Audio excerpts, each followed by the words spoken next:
and a very warm welcome to each and everyone present with us here today.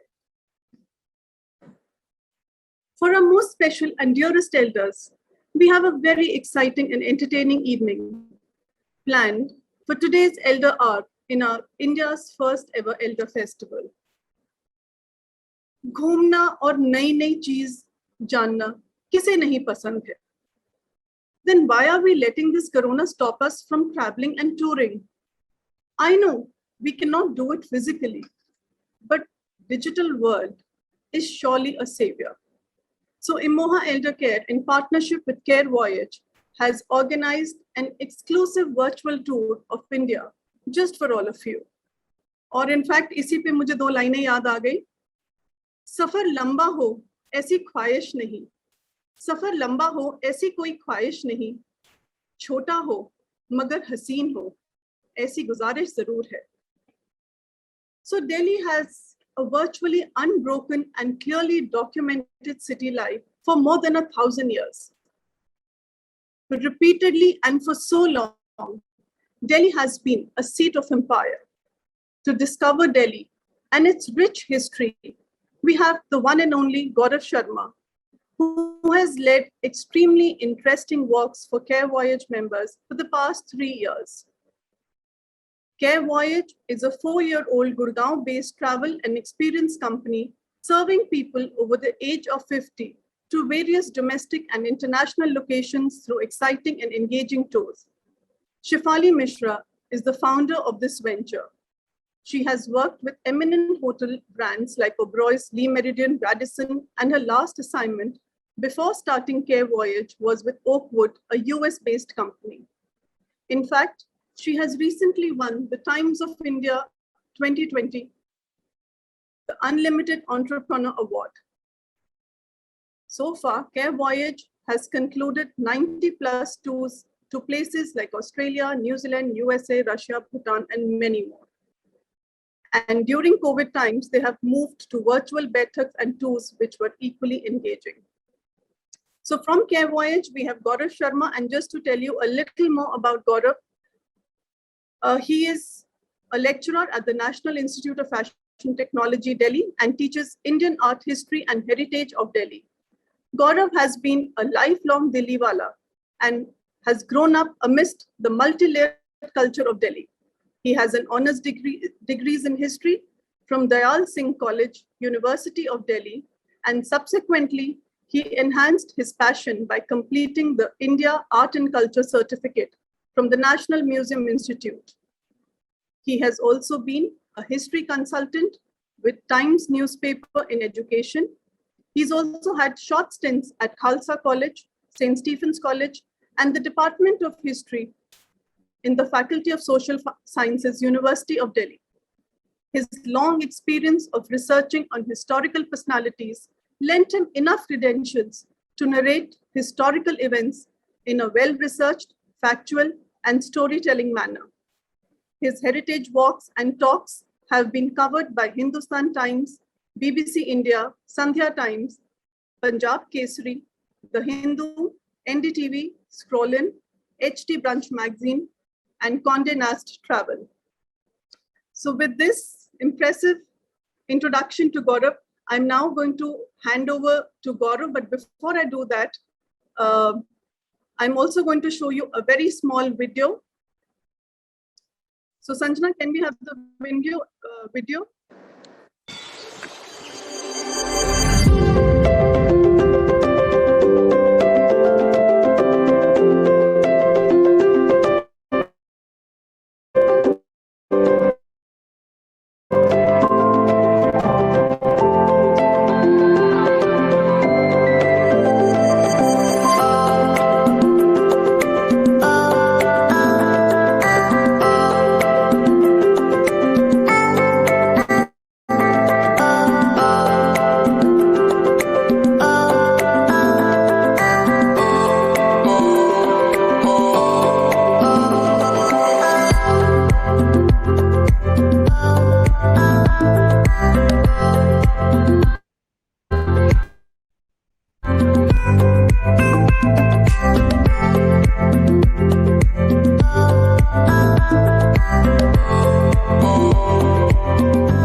So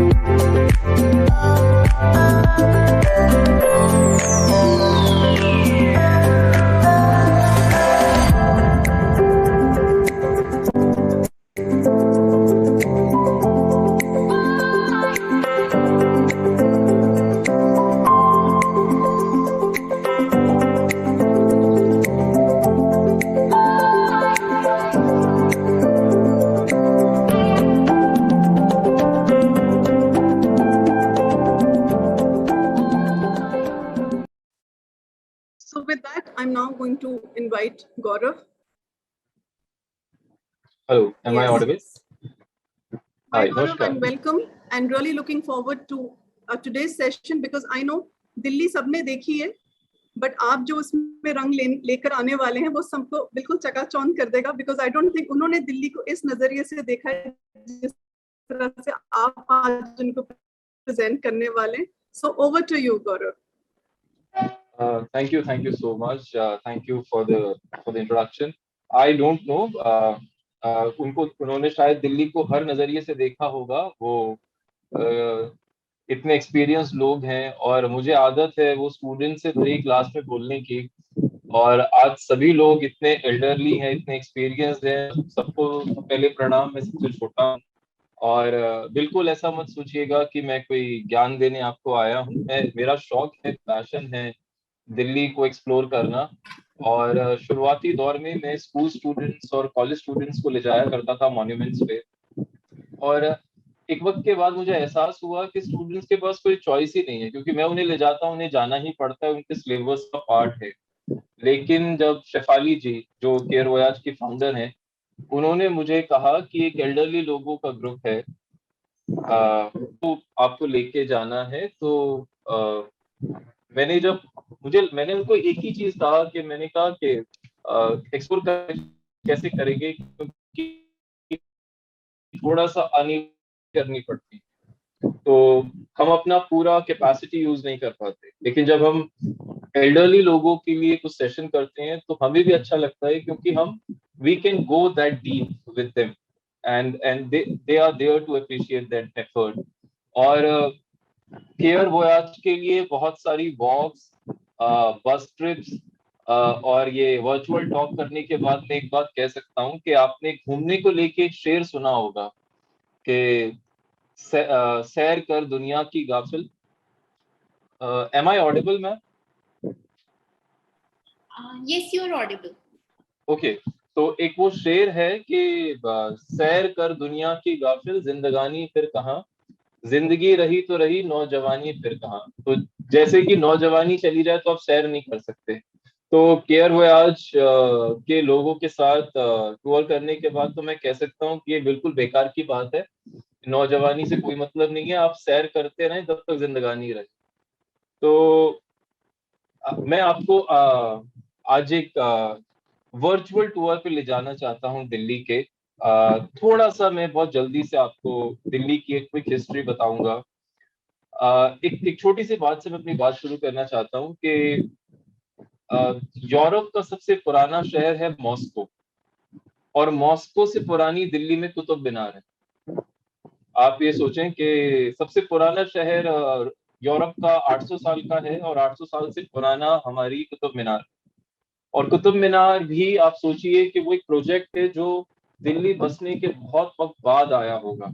so we have a recorded history of Delhi for last 1000 years. And if you really go back in time, it goes back to 3000 years, even before. And if we really go back to trace the first settler of Delhi, then we would go back, way back in time, about 1 lakh year ago. So I would share my screen to show you few slides. I hope you can see this slide. Can you please confirm the slide is visible to you? Yes, Gaurav, they are visible.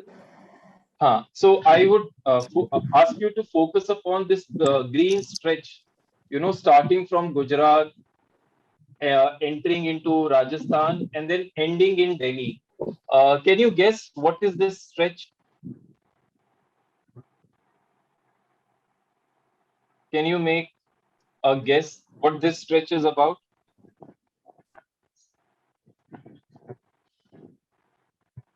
So it's Aravallis, and anybody living in Gurgaon, I'm sure is familiar with the Aravallis. So Aravalli starts from Palanpur in Gujarat and ends into Wazirabad in Delhi. And Meena? this, hello. So this Aravalli is quite responsible for whatever happened in Delhi. So the very first settler who came to Delhi, I'm talking about the stage of hunter and gatherers. They came to Delhi and they found it to be a suitable place because there was the availability of water, which is river Yamuna, and but there was a danger of living near to river. अभी आप monsoon में देख ही रहे हैं कि जब बाढ़ आती है तो आज भी हम बेबस हो जाते हैं. तो उस दौर में तो इंसान के पास और कोई तरीका ही नहीं था. और हिस्टोरिकली एक ही तरीका है बाढ़ से बचने के लिए कि आप हाइट पे चले जाएं. तो अगर आप बहुत ज्यादा हाइट पे चले गए तो आपको पानी लेने आना भी बहुत दिक्कत होगी. तो दिल्ली वो जगह थी जहां अरावली आके खत्म हो जाती थी. तो अरावली के कुछ हिलॉक्स थे, बस छोटी छोटी ऐसी ऊंची जगहें थी बस, जो 30 मीटर से ज्यादा ऊंची नहीं थी. तो आप उसके ऊपर रहें तो बाढ़ से बचे भी रह सकते थे और आप पानी से भी बहुत ज्यादा दूर नहीं थे. तो ये वजह थी दिल्ली में आके सबसे पहले जो लोग बसे उनके आने की. और उसके बाद फिर दिल्ली में, साउथ दिल्ली में और आज के गुड़गांव में 43 ऐसी साइट्स मिलती हैं जो मेरी टीचर और इंडिया की नोटेड आर्कियोलॉजिस्ट नयनजोत लहरी ने ढूंढी थी, जहां पे ये प्री हिस्टोरिक इंसान रहा करता था. उसके बाद ये वो स्पॉट्स हैं दिल्ली में जहां अरावली है, उसको हम 4 पार्ट्स में डिवाइड कर देते हैं: south ridge, south central, central ridge और नॉर्थ रिज. यहाँ पे दिल्ली में आपको थोड़ी अनइवन हाइट दिखाई देगी, वो अरावलीज के बचे हुए रिमेन्स ही हैं. प्लीज बीच बीच में मुझे कंफर्म करते रहिएगा कि am I audible to everyone? Yes, you are, Gaurav. Okay okay. So ये जो फ्यू स्पॉट्स हैं अरावली के, ये रिस्पॉन्सिबल थे वो पहले सेटलर के बसने के लिए. और उसके बाद एक इंटरेस्टिंग बात मैं रिवर यमुना के बारे में बताना चाहता हूँ कि आज जो रिवर यमुना हम फ्लोट होते हुए देखते हैं दिल्ली में, वो ऑलमोस्ट दिल्ली के ईस्टर्न पार्ट तक चली गई है. वो यमुना दिल्ली के ईस्ट पार्ट में फ्लो करती है, पर आज से 4000 साल पहले यमुना पूरी तरह से हरियाणा में फ्लो करती थी. और ये शिफ्ट होते होते होते होते ये ईस्ट की तरफ चली गई है. अब बिल्कुल मतलब लार्ज पार्ट ऑफ दिल्ली को भी वो क्रॉस कर चुकी है. अब बहुत थोड़ा पार्ट ही दिल्ली का उसमें आता है, जिसको हम जमुना पार बोल देते हैं. और रिवर अपने साथ हमेशा बहुत सारी मिट्टी लेके आती है. तो रिवर जो अपने साथ मिट्टी लाती है और पहले से जो टेरेन है उस पर जो पड़ी मिट्टी है, ये आपस में मिलके एक नई तरह की मिट्टी बनाते हैं. तो दिल्ली में जैसे जैसे रिवर ईस्ट की तरफ शिफ्ट होती गई, वैसे वैसे दिल्ली में आप पाएंगे कि अलग अलग जगहों पे सॉइल का नेचर भी बदल गया. अगर आप इस क्विकली स्लाइड को देखें तो जो ब्राउन कलर है दैट इज अ सगर मिट्टी. यहाँ पे हिली एरिया था, तो यहाँ पे जो यमुना बहती थी तो नीचे वो हिली ट्रैक था और वो पहाड़ी मिट्टी बन गई, जिसमें कि पर्कुलेशन अच्छा नहीं होता और ये मिट्टी में कभी भी आपको वो नहीं मिलेगा, ग्राउंड वाटर अच्छा नहीं मिलेगा. इसी ब्राउन जगह पे आज दिल्ली का एयरपोर्ट, नारायणा, द्वारका है, जहां आज भी आपको अच्छा ग्राउंड वाटर नहीं मिलता. उसके बाद अगर आप येलो पार्ट को देखोगे तो उसे बांगर मिट्टी कहते हैं. बांगर मतलब जो ओल्ड कोर्स ऑफ रिवर, थोड़ी फर्टाइल होती है, थोड़ी बेटर होती है, पर वो वहां पे रिवर नहीं बहती. और जो आप रेड ब्लू स्ट्रेच देखोगे तो वो करंट फ्लो है यमुना का, और रेड कलर जो है that is a fertile, the most fertile land in Delhi. तो कभी भी आप अगर आश्रम ब्रिज क्रॉस करें या आईटीओ ब्रिज क्रॉस करें तो आप नीचे देखेंगे तो आप खेत पाएंगे काफी सारे. तो यमुना के दोनों किनारों पे जो खेत हैं वो इसी रेड स्ट्रेच में है. और इसके दूसरी तरफ जो ग्रे एरिया आप देख रहे हैं, यहाँ पे सबसे अच्छा ग्राउंड वाटर होता है. और इसीलिए आप देखोगे कि जो पॉपुलेशन की डेंसिटी है दिल्ली में सबसे ज्यादा अगर कहीं है तो वो इसी ग्रे एरिया में है, ओखला से लेके ईस्ट दिल्ली तक। दुनिया में अगर कहीं बहुत ज्यादा डेंसिटी है पॉपुलेशन की तो वो यही है। तो उसके पीछे उस कहते हैं ना उस जगह की मिट्टी का बहुत बड़ा रोल होता है, तो वो इस मिट्टी का रोल ये है। ये एक I'll ask you to focus upon that red dot which indicates a location on the map. This location is called Bhorgarh, Narela. Have you heard of Narela? It's bordering Delhi. It's between Delhi and Haryana border. Okay, so why this location Bhorgarh in Narela is important? Because it's a proto-historic site. What we mean by proto-historic is कि जब आपके आसपास कोई बहुत बड़ी civilisation थी तो उस सिविलाइजेशन के पास पाए जाने वाले वो कल्चर जो उतने एडवांस नहीं है पर कंटेम्पररी हैं। आप ऐसे समझिए कि डीएलएफ गुड़गांव भी है और एक बहुत पिछड़ा गांव भी है, पर दोनों एक टाइम पर एक साथ हैं। तो जब इंडिया की पहली सिविलाइजेशन हड़प्पन सिविलाइजेशन अपने पीक पर थी तब दिल्ली में इस लोकेशन पे लोग रहते थे। ये जो भोरगढ़ है जो नरेला की जगह है, और ये इतनी सिग्निफिकेंट तो थी कि यहाँ पे आपको कुछ चीजें मिलती हैं which indicates the level of lifestyle that people were living, that there was a coffin found in which there was a dead along with the material that could be used in the afterlife. तो मतलब वो जैसे आप mummies के पास पाते थे कि mummies के आसपास वो सारी चीजें मिलती थी जो ऐसा एक बिलीफ होता था कि वो अगली लाइफ में वो यूज करेंगे।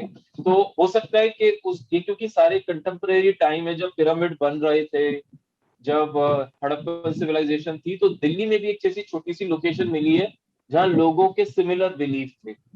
और इसके बाद एक और ऐसी लोकेशन मिली है दिल्ली और गाजियाबाद के बीच में, मांडोली करके एक जगह है नंदनगरी के पास, यहाँ पर भी इसी तरह की चीजें मिली हैं। ओके, अब मैं आपसे जरूर कुछ पूछना चाहूंगा कि आपको क्या लगता है, ये मेरा कोशिश थी बताने की आपको कि दिल्ली में ह्यूमन सेटलमेंट कब से शुरू होती है, पर क्या आप ये बता सकते हैं वो दिल्ली जो एक मैप पे दिल्ली एक सिटी बन के आती है वो किस टेक्स्ट में आपको पहली बार मिलती है? वो कौन सा your भारत slides का? are very small in size. Can you zoom them? I think you're showing it from your mobile phone. Oh, सबसे पहले जिक्र होता है महाभारत में। Very good. महाभारत में वो कौन सा नाम निकल कर आता है? पहला नाम जो इस इलाके का पहला नाम? पहला इंद्रप्रस्थ था, फिर बाद में हस्तिनापुर। नहीं सर, पहला नाम जो निकल कर आता है इस इलाके का कि हस्तिनापुर तो बहुत जो एक होता है, जैसे अगर आप जाएं एक डिस्ट्रिक्ट में, अगर मान लीजिए आप जाते हैं तो जैसे अलवर गए तो अलवर तो बहुत पहले शुरू हो जाता है, लेकिन अलवर टाउन जो है वो कहीं और जाके होता है। तो इसी तरह से हस्तिनापुर तो एक जगह थी, लेकिन हस्तिनापुर के नाम की जो बहुत बड़ी टेरिटरी थी वो बहुत बड़ी थी। उस टेरिटरी का डिवीजन होता है। स्टोरी में अगर आप यकीन करें तो कहा जाता है कि हस्तिनापुर के 2 हिस्से करे जा रहे हैं। नहीं, उसका नाम था खांडवप्रस्थ। इंद्रप्रस्थ नाम बाद में रखा गया। खांडवप्रस्थ इसलिए कि बहुत ही पथरीली बंजर और जंगलों से भरी जमीन है, और ये बिल्कुल ऐसी ही थी दिल्ली, तो उसे खांडवप्रस्थ कहा गया है। खांडवप्रस्थ को बदल के वो सिटी बनाते हैं और उसका नाम रखते हैं वो इंद्रप्रस्थ। और जैसे आज भी दिल्ली में आप सुनेंगे आईपी एक्सटेंशन जो टर्म है वो वही है, इंद्रप्रस्थ एक्सटेंशन। तो लगभग उस इलाके के आसपास ये रहा होगा शहर। अब जो महाभारत की कहानी है उसमें कई सारे नाम आते हैं। आप कुछ बता सकते हैं नाम शहरों के इंद्रप्रस्थ की कहानी के हिसाब से? सॉरी, महाभारत की कहानी के हिसाब से, मॉडर्न नेम नहीं।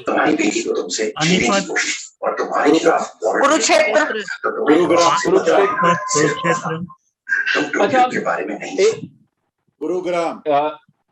गुरुग्राम नहीं, गुरुग्राम नहीं आता सर कहीं पर भी। गुरुग्राम महाभारत टेक्स्ट में कहीं नहीं। आप ऐसे सोचिए कि जो उनके रिलेशंस थे, जहां उनकी शादियां होती थी आपस में, वो नाम सोचिए जरा, या उस जगह का नाम बोलते भी थे, वो राजा के टाइटल में भी वो नाम आता था। तो बड़ा दूर था Gandhar and all that. Gandhar बहुत दूर था, हाँ दिल्ली वेरी में गुड, नहीं है। गांधार था। हाँ वही कह रहा हूँ। आप ही बता दो। अब अच्छा, आप ये आपको याद करिए कि भीष्म पितामह 3 जो अंबा अंबालिका को लेके आते हैं, वो किस हाँ। राज्य से लेके आते हैं? वो किसकी बेटियां होती हैं? आपको याद है, काशी नरेश की बेटियां होती हैं, वो काशी जाके ले आते हैं। ओके। और इसी तरह से पांचाल नरेश एक होते हैं, उसके अंदर पांचाल के, तो जिसका नाम पे पांचाली होती है। हाँ, तो पांचाल जो है, वो तो द्रुपद देश था, द्रुपद। पांचाल जो था वो कतारी। था आज का बरेली और बदायूं का इलाका था। क्या इसी बात है। तरह से कंधारी, कंधार। हाँ, इसी तरह से वो एक जगह है जहाँ पे जाके वो 1 साल के लिए छुपते हैं, अलग अलग देश बदल कर। उस जगह का नाम आपको याद है महाभारत स्टोरी? इंद्रप्रस्थ नहीं नहीं, इंद्रप्रस्थ में थोड़ी छुपते हैं, जब उनको निकाला मिलता है। लाक्षागर, लाक्षागर। नहीं नहीं नहीं, मैम 1 साल के,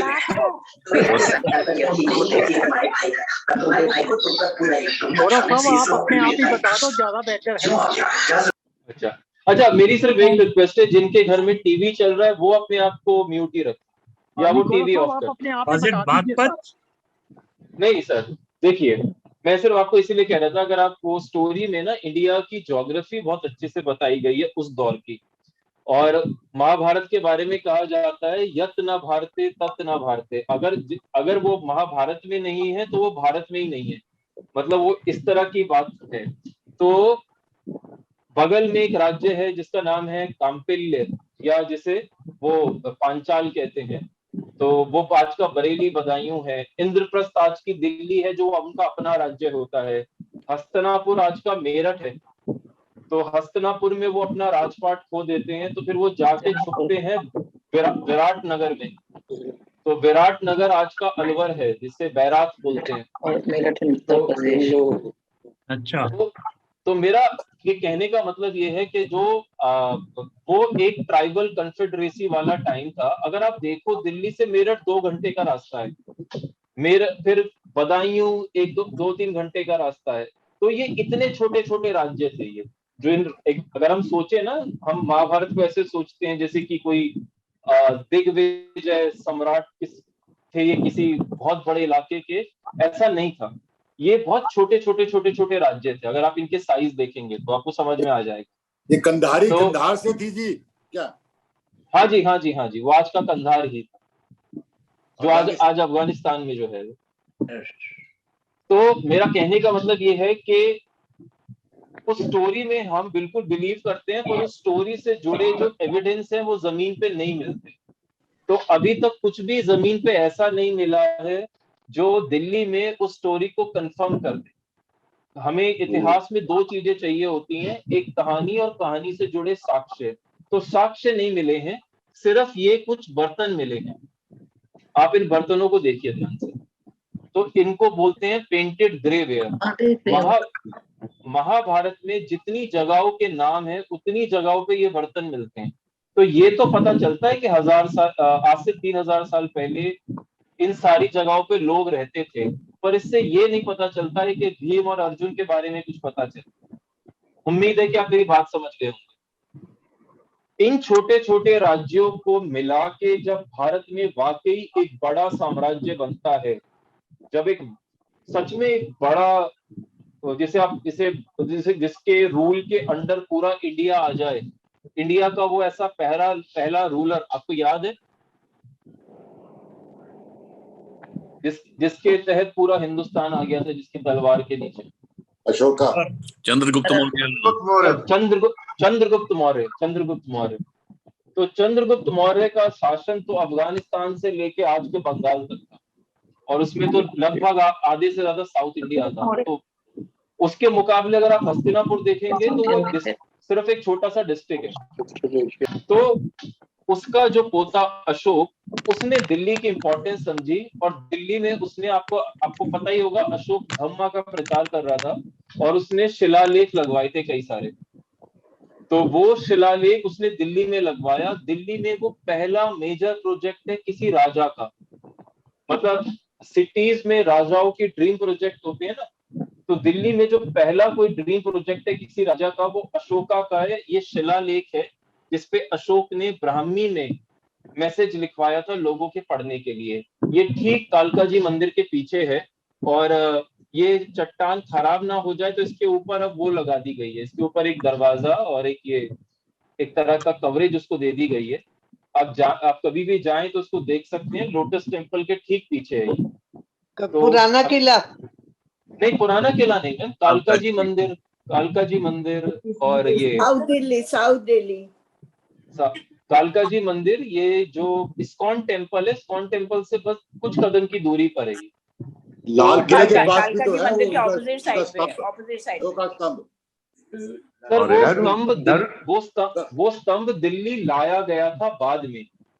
ये जो है, ये चट्टान अशोक के अपने समय की है, जब अशोक राजा थे, जब अशोक रूल कर रहे थे भारत के ऊपर, उस वक्त ये चट्टान लगाई गई है, और ये कलिंग के युद्ध के बाद लगाई गई है।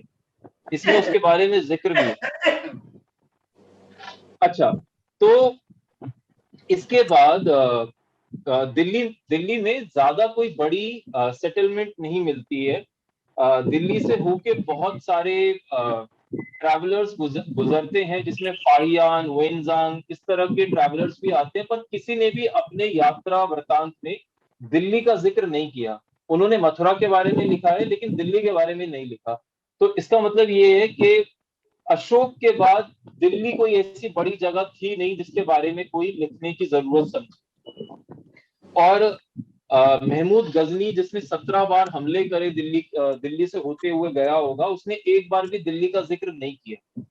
तो आज से तकरीबन 1000 साल पहले जब दिल्ली में पहली बार आते हैं तोमर राजपूत, क्योंकि उनके जो राजा थे वो कन्नौज में बैठते थे, और कन्नौज के राजा के कहने पे वो दिल्ली आते हैं, और आज के फरीदाबाद में आके वो रहने लगते हैं।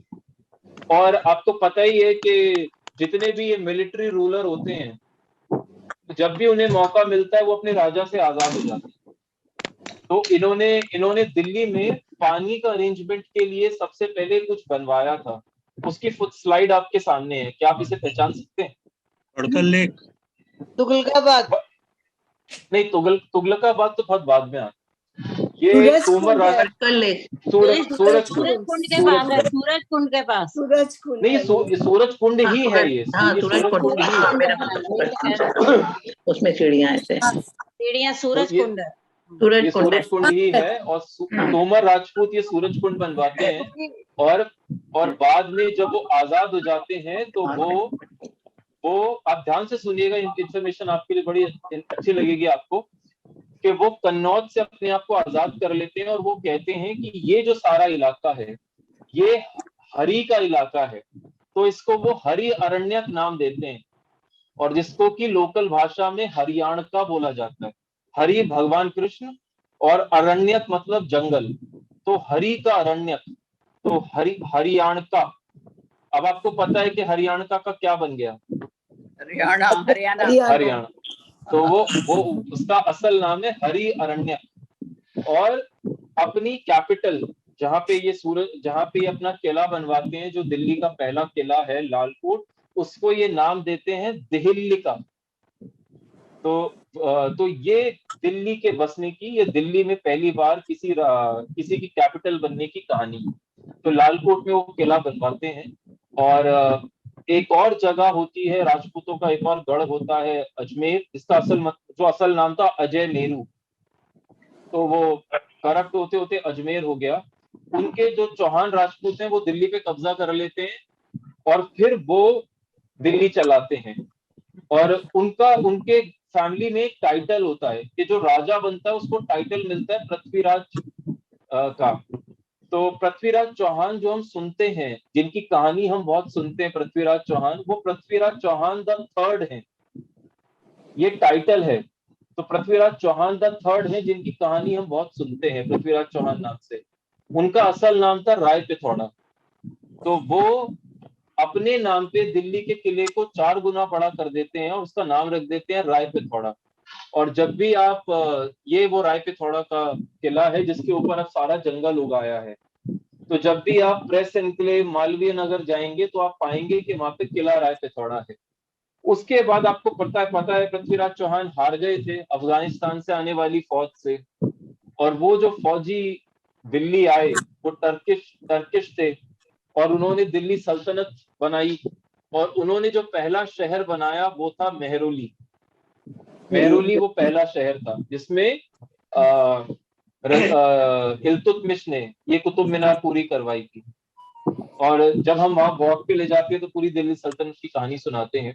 तो ये वो दिल्ली का असल में पहला शहर था, और यहाँ पे फिर दुनिया भर से लोग आके बसे, अफगानिस्तान, ईरान, तुरान से। उसकी वजह ये थी दुनिया में मंगोलों के हमले हो रहे थे, उनसे बचने के लिए लोग मेहरौली भाग गए, दिल्ली भाग गए। और उसके बाद 70-80 साल दिल्ली की कैपिटल ये रही, और उसके बाद दिल्ली की जो सेकंड कैपिटल थी वो सीरी बनी, जिसे हम सीरी फोर्ट कहते हैं। आपने सुना होगा जरूर नाम सीरी फोर्ट। तो वो दिल्ली का दूसरा शहर था, और अब वहां पे सिर्फ दीवारें बची हैं क्योंकि पीछे का जो सारा किला का एरिया था उस पे सब स्पोर्ट्स कॉम्प्लेक्स बन गया। फिर जो तीसरा जो शहर था उसे वापस से एक ऊंचाई पे बनाया गया, और वो तीसरा शहर था तुगलकाबाद। ये तुगलकाबाद का जो किला है ये ये मतलब एक काफी ऊंचाई पे बना हुआ किला है। तो इसमें एक जगह ऐसी है जो कुतुब मीनार से भी ऊंची, आप वहां जाके खड़े हो सकते हैं। फिर दिल्ली का जो चौथा शहर था वो था जहांपना, जो मोहम्मद बिन तुगलक ने बनवाया था। ये आज का जो हौज खास सर्वप्रिय विहार का इलाका है वहां पर है ये। इसने अपने किले को नाम दिया था विजय मंडल। ये छोटा सा है, जगह है, यहाँ पे बहुत बड़ी मस्जिद इसने बनवाई थी। तो ये आज का IIT के ठीक सामने का इलाका है। फिर इसके बाद जो पांचवा शहर था वो था फिरोज शाह का, जो उसका कजन ब्रदर था फिरोज शाह कोटला, जो किले को नदी के पास ले गया। बिल्कुल नदी के किनारे उसने किला बनवाया, और उसे शिकार का बड़ा शौक था। तो शिकार करते हुए उसे अशोक स्तंभ मिल गए मेरठ में और हरियाणा में अंबाला के पास। उसे ये अशोक स्तंभ इतने पसंद आए कि उन्हें वहां से निकलवा के इसने यमुना के रास्ते दिल्ली लेकर आया, लगभग 100 किलो मखमल में लपेट के, ताकि ये टूट ना जाए, और फिर अपने किले में अपने दरवाजे के ऊपर लगाया। क्या आप देख सकते हैं वो अशोकन पिलर है उसके किले के ऊपर। तो हैरत की बात यह है कि 700 साल पुराने किले पे 2300 साल पुराना पिलर रखा हुआ। तो ये चौथा शहर था दिल्ली का। पांचवा फिर उसके बाद तुगलकों के बाद सैयद और लोधी आते हैं। वो नया कोई शहर नहीं बसा पाते, पर उनके बनाए हुए बहुत सारे स्ट्रक्चर दिल्ली में हैं। आपने लोधी गार्डन जरूर लोधी सुना होगा। गार्डन, हाँ, लोधी गार्डन। तो लोधी गार्डन में उनके बनाए हुए बहुत सारे मकबरे मिलते हैं, गुंबद मिलते हैं, पर वो कोई नया शहर नहीं बना पाए अपना खुद का। पर उनका रोल बहुत है दिल्ली में। जब हम लोधी गार्डन की वॉक पे ले जाते हैं तब बताते भी हैं। लोधियों के बाद मुगल आए, और मुगल और बीच में शेर शाह सूरी, तो उन्होंने दिल्ली का पांचवा शहर बनाया, जिसे कि जब हुमायूं ने बनाया तो इसका नाम जहांपना पड़ा, लेकिन जब इस शहर पे कब्जा कर लिया शेर शाह सूरी ने तो इसका नाम शेरगढ़ हो गया। तो इसे जहांपना भी बोलते हैं, शेरगढ़ भी बोलते हैं, पर दिल्ली वाले इसे पुराना किला बोलते हैं। पुराना किला। ये दिल्ली का, आप इसे दिल्ली के छठे शहर में इसकी गिनती कर सकते हैं। और सातवां शहर था, और क्योंकि अकबर के जो पिता थे हुमायूं, वो इसी किले में गिर के मर गए थे, तो उसके बाद उसने दिल्ली छोड़ दी थी। वो पहले से पंजाब में था और बाद में उसने तय किया कि वो आगरा में जाके रहेगा। तो बीच में 70-80 साल दिल्ली कैपिटल थी ही नहीं। फिर शाहजहां वापस दिल्ली को कैपिटल बनाते हैं, और वो दिल्ली का 7वां शहर बनाते हैं, जिसका नाम वो अपने नाम पे रखते हैं, शाहजहानाबाद, जिसमें जामा मस्जिद, लाल किला, और यमुना किनारे के घाट है, जिसे आज दिल्ली वाले पुरानी दिल्ली कहते हैं। तो ये दिल्ली का 7वां शहर है।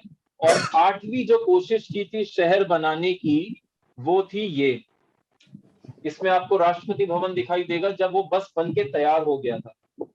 तो ये अंग्रेजों ने कोशिश करी थी 8वां शहर बनाने की, पर वो बना नहीं पाए कभी भी उसको शहर, क्योंकि उसमें शहर वाली कोई बात नहीं थी। ये सिर्फ एक एडमिनिस्ट्रेटिव कैपिटल बन के रह गई। और अगर आप इस फोटो को देखेंगे तो आप पाएंगे कि ज्यादातर दिल्ली खाली है पीछे की तरफ।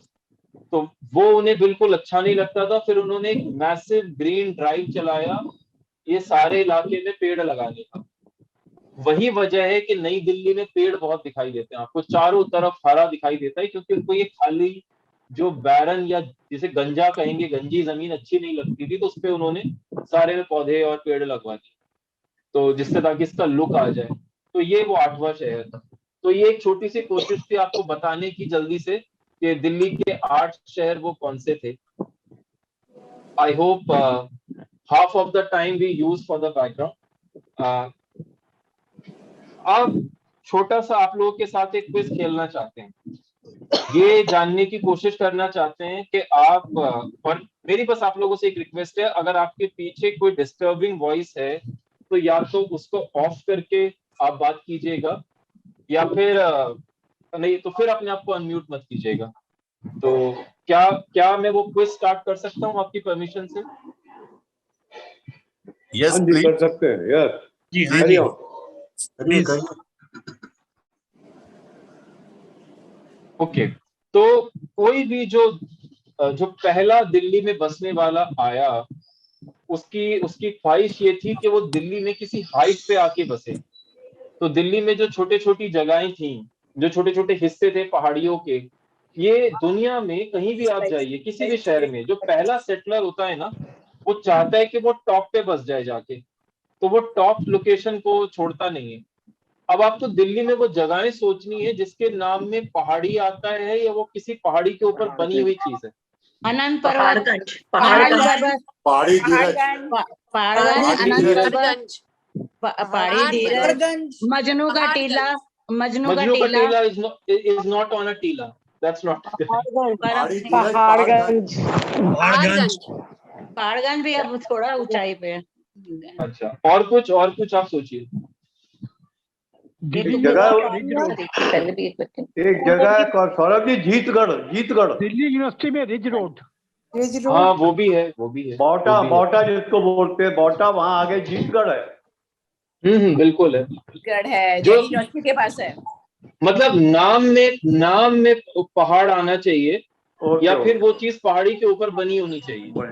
पहाड़ी धीरज, पहाड़ी धीरज, पहाड़ी धीरज, वेरी गुड पहाड़ी धीरज। और कुछ? रायसीना हिल।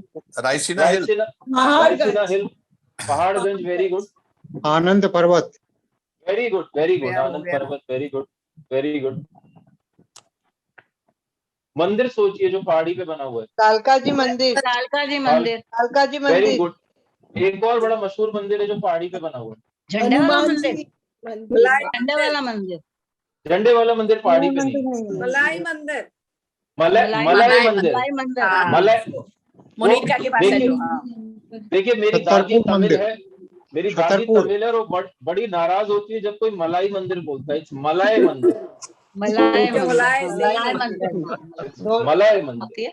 आज पता लगा उसको मलाई मोती बाबू के पास। मलाई बोलते रहेंगे सारी उम्र। हाँ, सारी उम्र के मलाइयाँ खा अच्छा, लेंगे जा। एक पहाड़ी भोजला है जिसके ऊपर जामा मस्जिद बनी हुई है। हाँ, क्या है? पहाड़ी भोजला जिसके ऊपर मस्जिद बनी हुई है, जामा मस्जिद। ओके, वो नहीं पता। आप कभी जामा मस्जिद देखेंगे तो आप देखेंगे कि वो एलिवेशन पे बनी हुई है। हाँ, 30 फुट की वो तो तस्वीर। देखा है मगर किस पे बनी अच्छा, हुई? और कुछ सोचिए जो अजीतगढ़ आपने देखा? अजीतगढ़ तो है ना? नहीं, वो मैडम उसको पहाड़ी नहीं बोल सकते, वो एक रिज कुतुब के रोड एंड पे वाला बना भी हुआ है। पहाड़ी है, थोड़ी सी पहाड़ी कुतुब रोड वाला भी देखते हैं ना सर, कुतुब रोड, अच्छा, कोई किला सोचिए जो पहाड़ी पे बना हुआ है दिल्ली में। पुराना किला, नहीं, पुराना किला पहाड़ी पे नहीं बना हुआ। लाल किला, तुगलकाबाद, कैलाश पर्वत। तुगलकाबाद और तुगलकाबाद के सामने आदिलाबाद, दोनों पहाड़ी पे बने हुए हाँ किले। दोनों पहाड़ी पे आगे और कुछ? अरे स्टोरियन हो गए।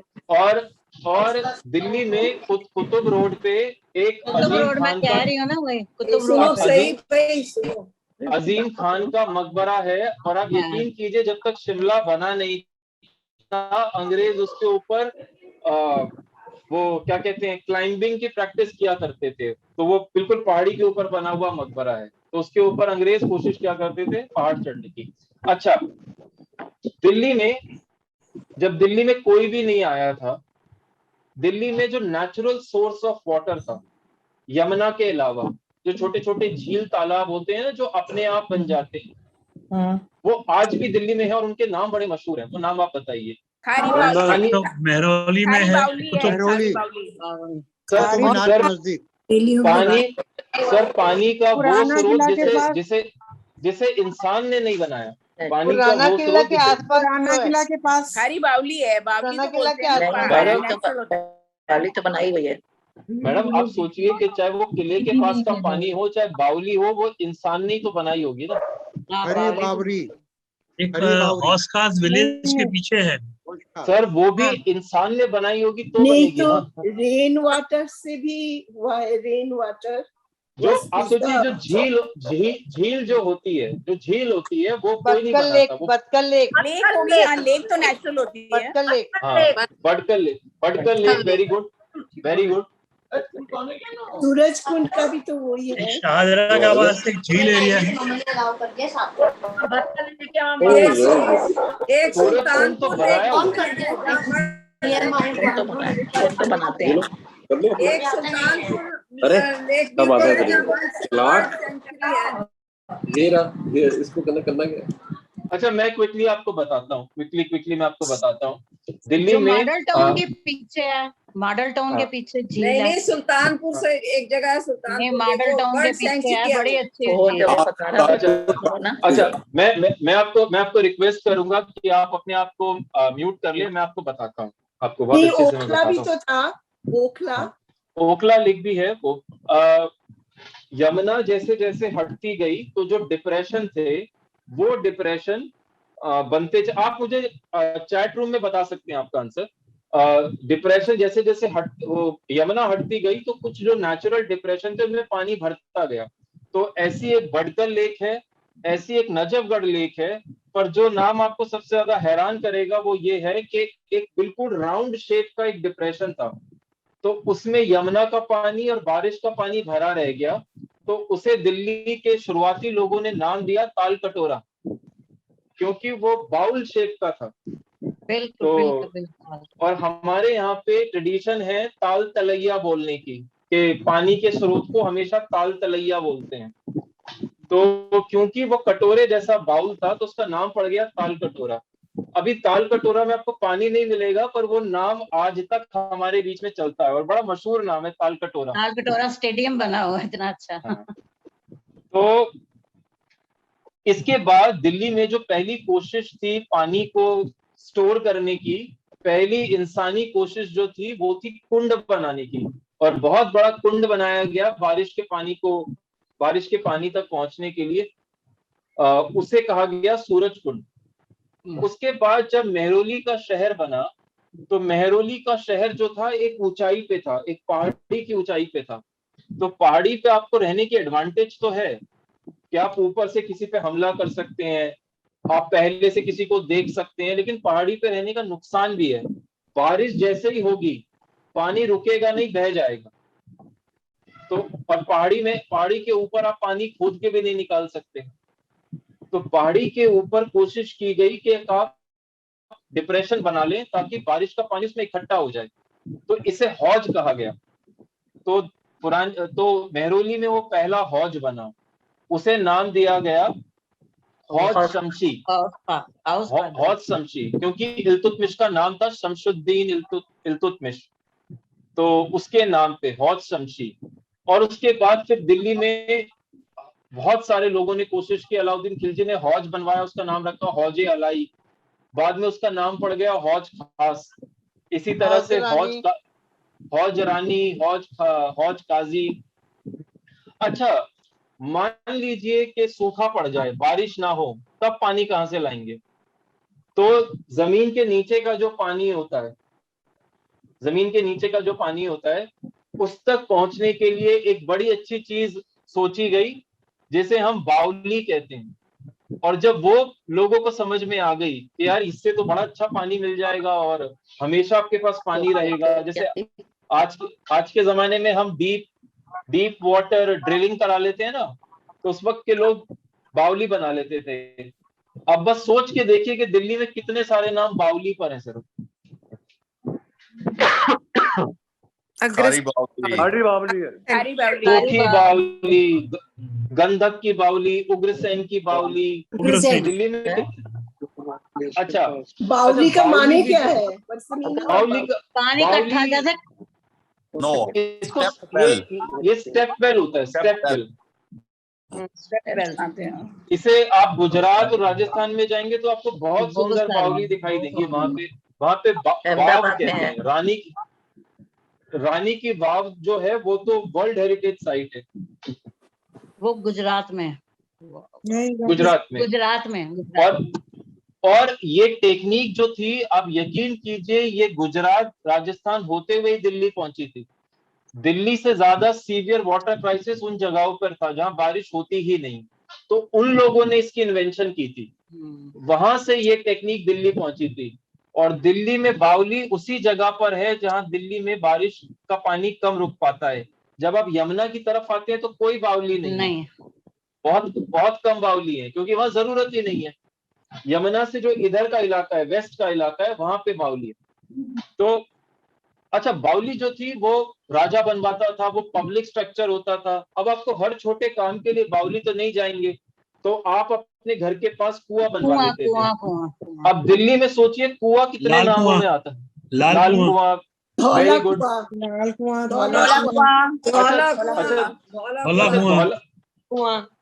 अच्छा, धौला कुआं इसलिए बोलते थे क्योंकि उसका जो पानी था ना वो सल्फर रिच निकल आया था, गंधक का पानी था।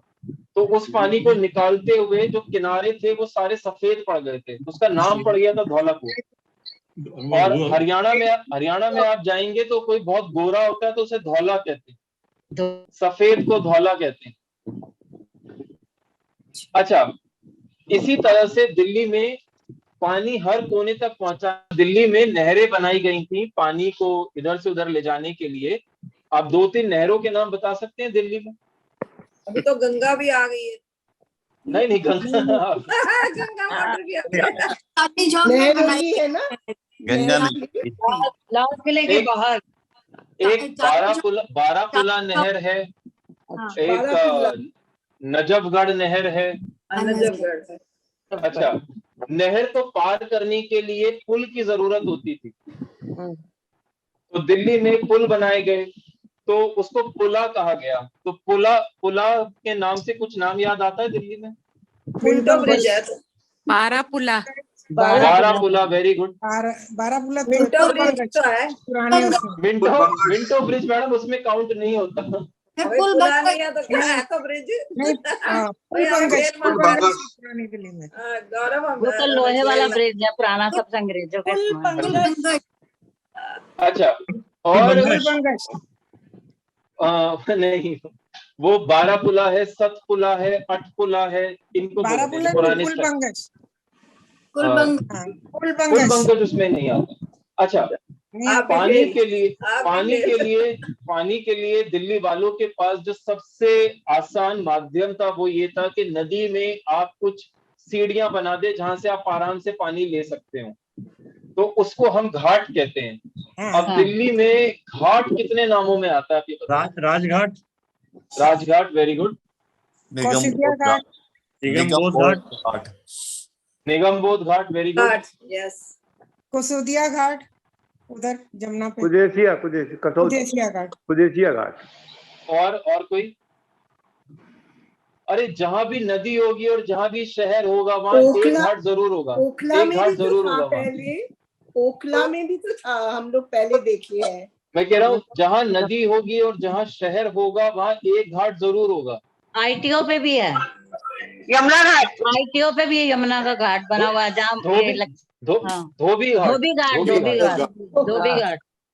तो दिल्ली में जो पुराने मशहूर घाट हैं वो है केला घाट, बेला घाट, धोबी घाट, राज घाट, निगमबोध घाट। अच्छा,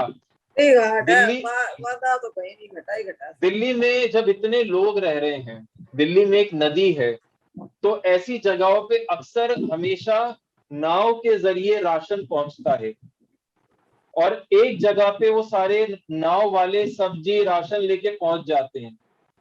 हिस्टोरिकली यही होता था, वो आसान तरीका था लाने का। तो उस जगह को रिवर मार्केट कहते हैं। बहुत सारे शहरों में रिवर मार्केट थी, दिल्ली में वो रिवर मार्केट कहाँ थी? उसके नाम में ही है रिवर मार्केट। उस जो नाम मैं आपसे पूछना चाह रहा हूँ, उस नाम का मतलब ही रिवर मार्केट है। किराना बाजार नहीं सर, नाम का मतलब ये यमुना बाजार नहीं, वो बाद का नाम रखा हुआ नाम है। नाम का मतलब है रिवर मार्केट। जब सुबह सारे नाव वाले पहुंच जाया करते थे अपना सब्जी अनाज लेके, ताकि दिल्ली वालों को बेच सके। नदी बाजार दरियागंज दरियागंज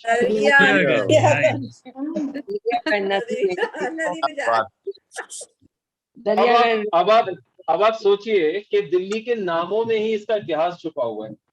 अच्छा, दिल्ली में अलग अलग वक्त पे बहुत सारे लोग उठकर आए, इसलिए क्योंकि दिल्ली में राजा बैठते थे, तो यहाँ पे आके उन्होंने अपने गांव बसा लिए और यहाँ पे खेती करने लगे।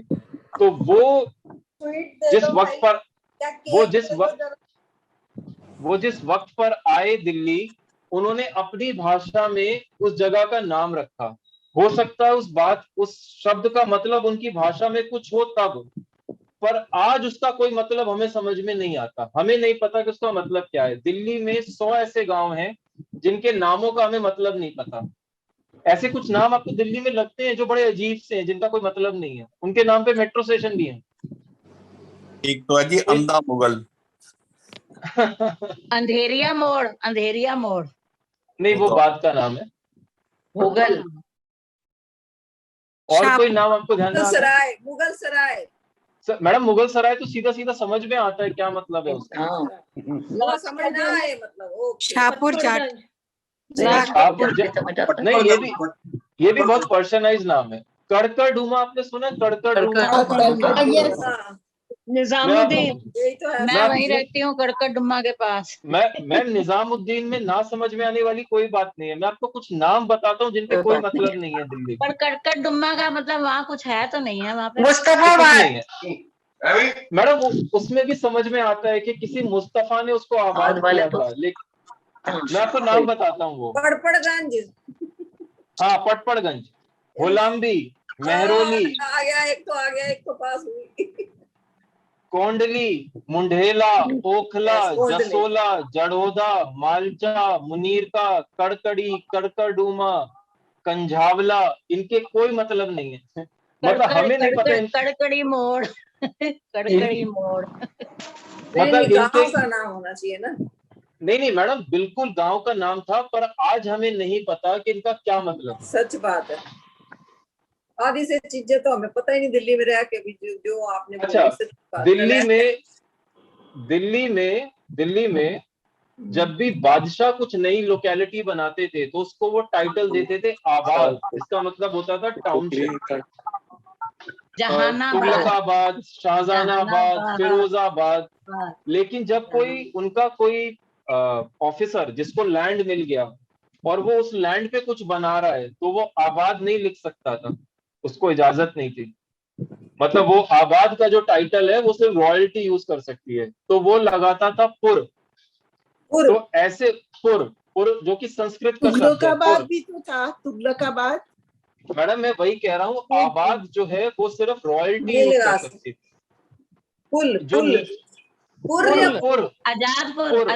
आजादपुर। तो पुर जो है वो संस्कृत का शब्द था, और ये सारे जो नीचे मुस्लिम गुलाम थे, जब इनको जमीन मिली तो शक्करपुर, आनंदपुर। मेरी बात तो पूरी होने दीजिए, मेरी बात पूरी होने दीजिए। मैं कहना चाह रहा हूँ कि रॉयल्टी सिर्फ आबाद लिख सकती थी, अब उनके नीचे के गुलाम को जब जमीन मिल गई इनाम के तौर पे, अब वो आबाद नहीं लिख सकता, उसको इजाजत नहीं है, तो उसने संस्कृत का जो शब्द है पुर लगाया। तो दिल्ली में आपको ऐसे नाम मिलेंगे कि पहला नाम मुस्लिम होगा, दूसरा नाम संस्कृत होगा। बदरपुर, मोहम्मदपुर, सुल्तानपुरी, शाहपुर, वजीरपुर। तो आप सोचिए कि इसके पीछे अलीपुर भी है, अलीपुर भी शादीपुर और शादीपुर भी है। और जैसे नामों में जैसे आजकल हम एक्सटेंशन यूज करते हैं, तो उस जमाने में कला और खुर्द इस्तेमाल होता था। कला मतलब एक्सटेंशन, खुर्द मतलब ओरिजिनल सेटलमेंट, स्मॉल सेटलमेंट। तो दरीबा कला, दरीबा खुर्द, मंगोलपुर कला, मंगोलपुर खुर्द, इस तरह से। अच्छा, किला जो शब्द गलियों है, के नाम भी होते थे, बहुत गलियों के नाम भी। नहीं, गलियों के नाम बाद में आए। हमारे यहाँ जो किला शब्द इस्तेमाल नहीं होता था, किला जो है वो अरबी का लफ्ज है, वो बाद में आया। हमारे यहाँ इस्तेमाल होता था कोट और कोटला। डोसा नहीं आया? तो आपको याद आता है दिल्ली में कोट और कोटला नाम से कुछ? Kotla Firoz Shah Kotla, Kotla Mubarakpur, Firoz Shah Kotla Mubarakpur, Kotla Firoz Shah Kotla, Kotla Mubarakpur, Firoz Shah Kotla ground, Kotla ground. और कोट, हाँ, और कोट जो है, कोट का मतलब होता है फोर्टिफाइड टाउन। तो आपको देश भर में बहुत सारे कोट मिलेंगे, राजकोट, फरीदकोट, सियालकोट, पठानकोट। ये किला शब्द आने से पहले हम कोट ही इस्तेमाल करते थे, या फिर हम गढ़ का इस्तेमाल करते थे, गढ़ या गढ़ी, तो गढ़ बोलते थे। और छोटी जगह को गढ़ी बोलते थे। आपको याद आ रहा है दिल्ली में गढ़ और गढ़ी? सूरजगढ़, गढ़ी है यहाँ पे, Najafgarh, Hiragarhi. Very good, very good. Peeragarhi. अच्छा, उस वक्त पे बादशाह से जो जमीन मिलती थी, अगर आप उस पे कुछ पब्लिक यूटिलिटी बना दें तो बड़ा अच्छा माना जाता था। तो लोग आने जाने वालों के लिए सराय बनवा देते थे। अब वो सराय नहीं बचे दिल्ली में, पर वो नाम बच गए हैं। दिल्ली में यूसुफ सराय, शेख सराय, सराय काले खां, very good, very good. Sarai Rohilla, लाडो सराय, लाडो सराय, लाडो सराय, हाँ लाडो सराय भी है। अच्छा, कटवरिया सराय। अच्छा, अगर आप हम 5 मिनट और ये क्विज खेलेंगे, तो आप अगर कोई एक ही रिप्लाई करे ना, तो जल्दी जल्दी क्विज आगे बढ़ेगा, ज्यादा खेल पाएंगे। हमारे पास 5 मिनट सिर्फ हैं। सच्ची बात है, हम तो सारे बोलते हैं। You can carry on, I think. अच्छा, तो लाडो सराय, जिया सराय, यूसुफ सराय, सराय काले खां और कटवरिया सराय। मुगल सराय दिल्ली में नहीं है। अच्छा, मुगलों ने बाग बहुत बनवाए, तो दिल्ली में आप सोचिए बाग नाम से कौन सी जगह ध्यान में आती है? रोशनारा बाग, शालीमार बाग, महारानी बाग। महारानी बाग। अच्छा, अब वो बात कि अगर लोगों में किसी देवी में आस्था थी, या किसी संत में आस्था थी, या किसी सूफी संत में आस्था थी, तो लोगों ने उस जगह को उसी नाम से बुलाना शुरू कर दिया। ऐसे कुछ नाम आपको ध्यान में? कालका जी, कालका जी, very good, very good, very good.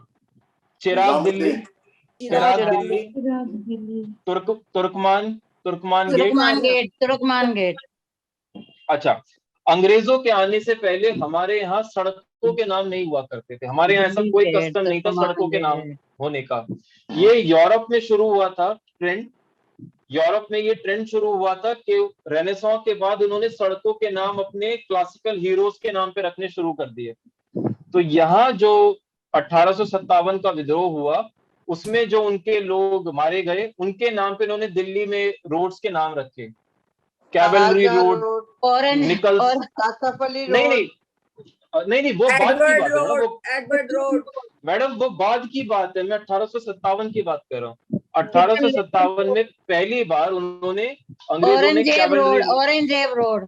Madam वो बहुत बात की बात है, वो एक बहुत मिनट बात की बात आप उनको एक सेकंड, हाँ जी एक सेकंड, मुझे ना I have to request everyone to mute so that he can continue with what he is telling us. We've given suggestions. I have just 3 minutes left, so let's please don't answer. Listen and you will find it very interesting. Yeah, so not you, Gaurav, the other Gaurav. Am I audible? Yeah, absolutely. Okay. तो British लोगों ने पहली बार सड़कों के नाम रखने शुरू करे, और जब उन्होंने न्यू दिल्ली बनाया तो न्यू दिल्ली का जो मेन एनक्लेव था वो पूरी तरह से ब्रिटिश रॉयल फैमिली के नाम पे रखा गया। Kingsway, Queensway, King George Avenue, Nicholson Road, Duplex Road और अल्बर्के रोड, और बाकी अपने मिलिट्री हीरोज और यूरोपियंस के नाम पे उन्होंने सड़कों के नाम रखे। इंडियंस ने कभी ऐसे सड़कों के नाम नहीं रखे। जब हम लोगों को आजादी मिली तो आजादी के बाद हम कैसे बर्दाश्त करते कि हमारे यहाँ पे किंग्स वे और क्वींस वे और किंग एडवर्ड प्लेस, ये सारे नाम हम क्यों बर्दाश्त करते?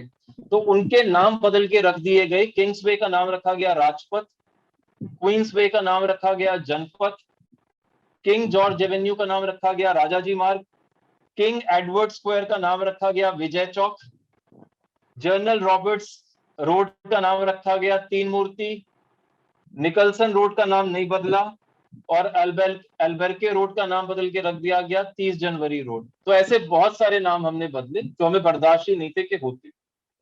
अंग्रेजों ने दिल्ली में सेटलमेंट्स ऐसे बनाई थी जिसमें हायरार्की दिखती थी। तो उनके क्लास 1 ऑफिसर रहते थे मान नगर में, उससे नीचे के ऑफिसर रहते थे शान नगर में, मान नगर, शान नगर। उससे नीचे के क्लर्क रहा करते थे विनय नगर में, क्योंकि उनसे उसी की उम्मीद थी।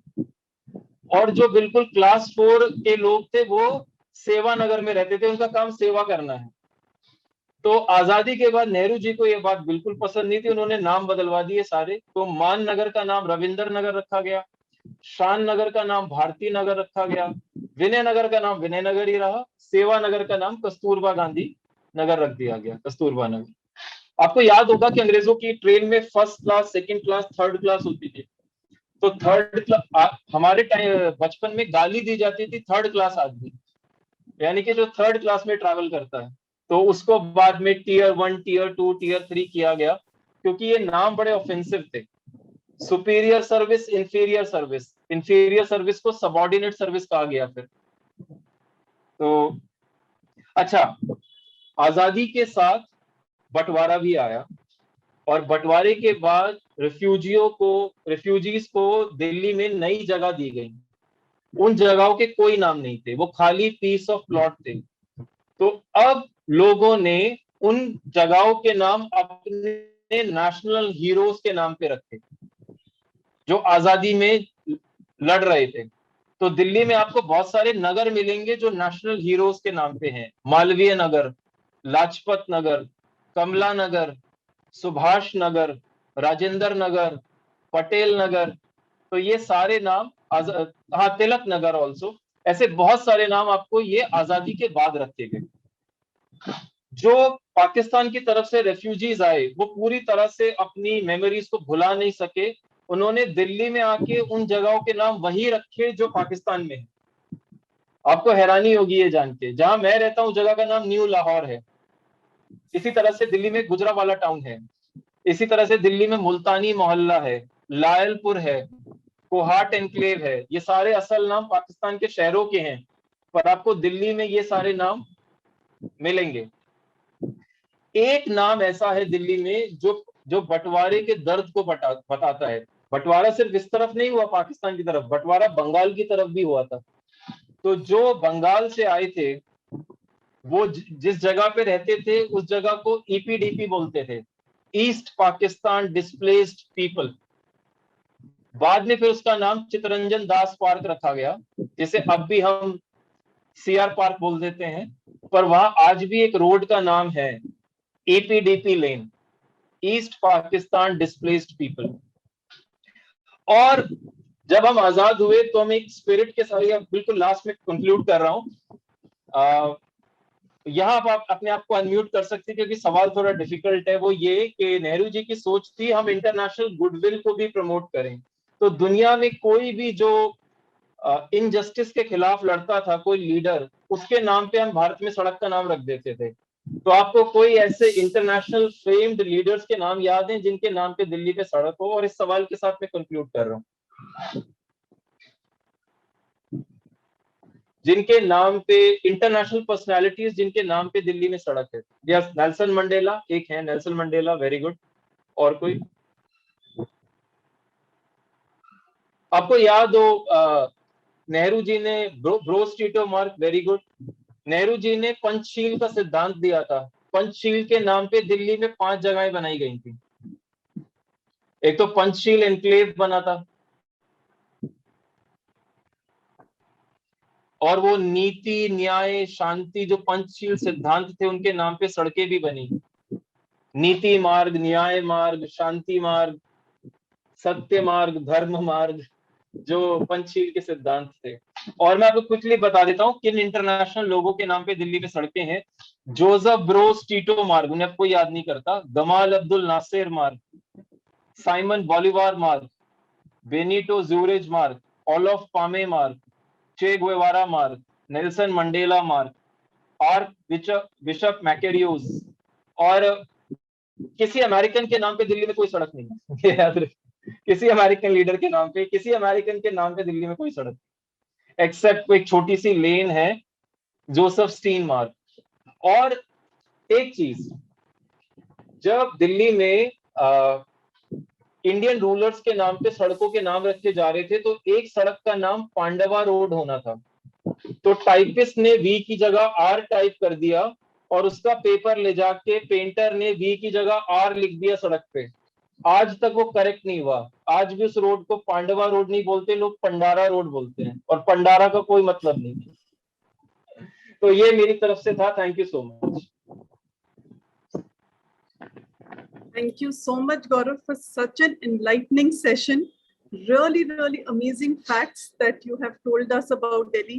I think इनमें से बहुत कम ही बातें होंगी, though I know a lot of elders were answering the questions, whatever you were asking. I'm sorry, I was quite clueless on a lot of things, so I have a lot to learn. But amazing facts that you've come up with. I don't think any one of us knew about that. So आपने in fact दिल वालों की दिल्ली को आपने घर बैठे बैठे हमें पूरा घुमा दिया, पूरा बता दिया, कहाँ से शुरुआत हुई, कहाँ से क्या हुआ, कौन सी रोड बनी, किस किस जगह पे क्यों नाम रखे गए। मतलब these were absolutely stunning facts and very interesting. So thank you so much. And ladies and gentlemen, I hope you all enjoyed the virtual tour of Delhi. Can I see some thumbs up here to know whether you all liked it or not? Yeah, great. So Gaurav, so I think this virtual tour was really very interesting. And yes, I can still see. Yes, Niluji, I can see it. Great. Thank you. So I'm sure everyone really enjoyed the session. And in fact, we have been getting Care Voyage here, earlier also we had got them. The virtual tours were also there. In fact, we have been also sending you in the initial times when COVID had not come in, about the tours and all that Care Voyage was organizing, so that you all could travel.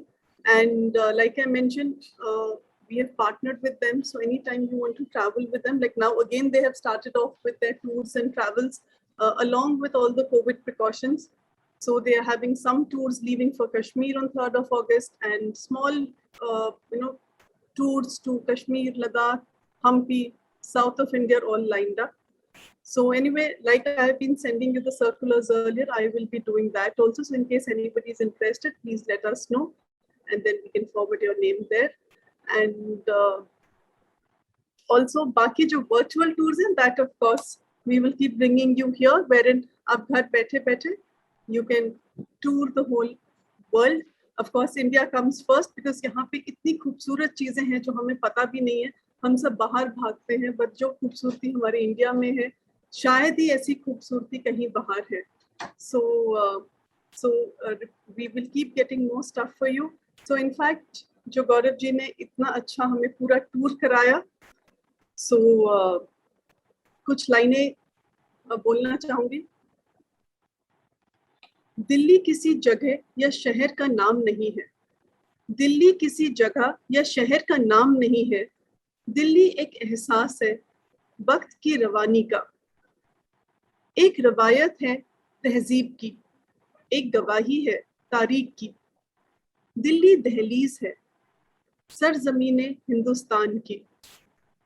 जान वतन है Delhi and शान वतन है Delhi. So just a few lines for our capital Delhi. Thank you. So thank you so much, Gaurav, for giving us such a wonderful session today and making it so very interesting with your quiz. In fact, just to tell you all that yesterday when we were discussing it, I said if you get everyone to speak, there'll be a lot of this and you might not be able to finish. He says, don't worry, I will manage. But I want them to answer. So let us have it in a quiz, let's have it as a quiz. So I said, pata nahi kitna humme pata lagega, because some elders know a lot, but some of them, would be guessing it as such. So he said, nahi, aap dekhna, bahut sare aise questions honge jo bahut logon ko nahi pata. And I was kind of thinking, nahi, hamare elders ko to sab kuch pata hai. But then I realized, yes, there is so much to learn. And I think we can continue taking more sessions on Delhi only, because I'm sure we've just touched the tip of the iceberg here. So Gaurav, thank you so much for this wonderful session. And I think Shefali is also here. So Shefali, thank you so much. Are you there? Hi Ritu, yes. I don't think I can see you on video. Can you? Yes. Can you hear me? Yes. We can hear Okay, you. wonderful. Thank you so much, Ritu, for organizing this session, and I hope everybody today enjoyed this session. And I very, very strongly recommend to each one of you that whenever you think that time is right for you to step out, आप लोग गौरव की कुछ walks attend जरूर करें. You all will really enjoy it. And you will get to see the place from a very different angle. You will have a very different perspective to that place that you are visiting. Thank you once again, Gaurav and Ritu. Thank you. Right, thank you so much, Shefali. Thank you so much, Gaurav. Thank you so much, ladies and gentlemen, for joining us here today. And now we will see you tomorrow at 8 a.m. and 12 p.m. for our regular sessions, and 7:25 p.m. of course I meet you for the Elder Hour program and for something interesting. So till then, keep smiling and keep thinking of हमारी दिल्ली, क्या हमने देखा, क्या सुना, और एक नई look से उसको अब हम पहचानेंगे दिल्ली को. So I love the expression Praveen ji has given me just now, and now she's wearing a mask. But I love that smile. So anyway, thank you so much everyone, and see you all tomorrow. Bye-bye and take care.